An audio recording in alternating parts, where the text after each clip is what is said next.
Como foi? Que aconteceu, cara? Como foi esse acidente, cara?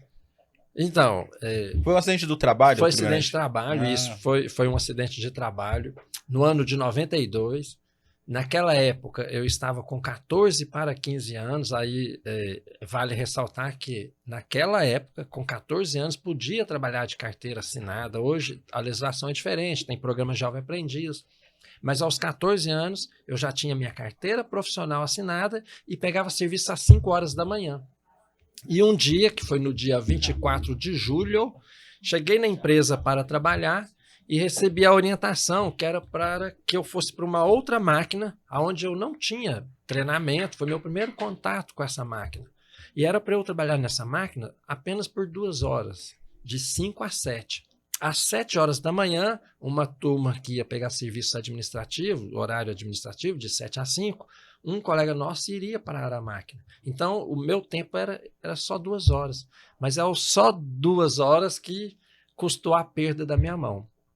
Quando deu 6 horas, estava rodando um papel que chama microondulado, ele é só 2 lâminas de folha, uma reta e uma que faz ondinha. Às 6 horas da manhã, o papel molhou de cola, arrebentou. Eu gosto de brincar muito assim, ó, Niki, eu fui colocar a ponta do papel entre o cilindro, que são 2 rolos ali, esse cilindro puxou minha mão. Então, para vocês terem uma ideia, se eu pegar uma régua escolar, né, de passatraço, e colocar a régua, ela não passa, de tão próximo que era um rolo um do outro. E a mão passou ali no meio. Como é rolo liso, não é uma engrenagem, né, ele não tinha dente, ela puxou até aqui no rumo do ossinho aqui do punho, chegou aqui, parou de puxar o Douglas, mas ela continuou rodando, motor industrial, muito potente. E ela foi, eu brinco assim, eu não sei se o português está certo, mas ela foi desluvando. A pele arrebentou de fora a fora e ela foi fazendo esse movimento e levando tudo para as pontas dos dedos. O Robson falou uma palavra aqui que eu acho que encaixa bem, ela foi desencapando, né? Ela foi desencapando, levando tudo para as pontas dos dedos. E aonde eu estava, eu não alcançava o dispositivo para desligar a máquina.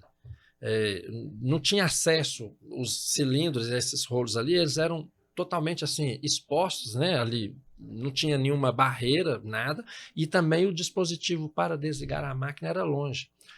Eu agarrado ali na máquina, eu comecei a chamar por um colega, que trabalhava lá na época, o Genuil, e aí, talvez assim, uma distância desse vidro até aqui na parede, um pouco mais ou um pouco menos de distância, eu chamei por esse colega, Genuil, mas ele estava de costa para o meu lado e fazia uso de um plug, um protetor auricular, então ele não estava nem me vendo e nem me ouvindo.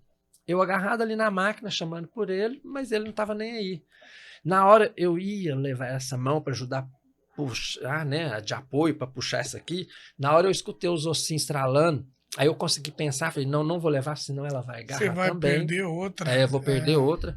E aí a minha reação foi movimentar com a mão esquerda na tentativa de chamar a atenção do Genuil. E deu certo. Aí por um momento ele virou, me viu naquela situação, veio, desligou a máquina, chamaram os mecânicos, desparafusou os rolos e aí eu consegui tirar a minha mão. Já viu quando faz garapa? Que a cana sai do outro lado? A mão saiu mais ou menos daquela forma. Toda, né, machucada, esmagada. Eu tinha um reloginho, eu gosto sempre de citar isso, eu tinha um reloginho da marca Casio, um reloginho pretinho, eu usava ele no punho direito. O reloginho subiu aqui para cima, e aí eu cheguei perto do Orlando, um colega nosso, o Orlando sujeito grande, forte, cheguei para ele, desabotou para mim. Na hora que ele ameaçou em desabotar o relógio, a pressão dele caiu, ele teve que acudir ele.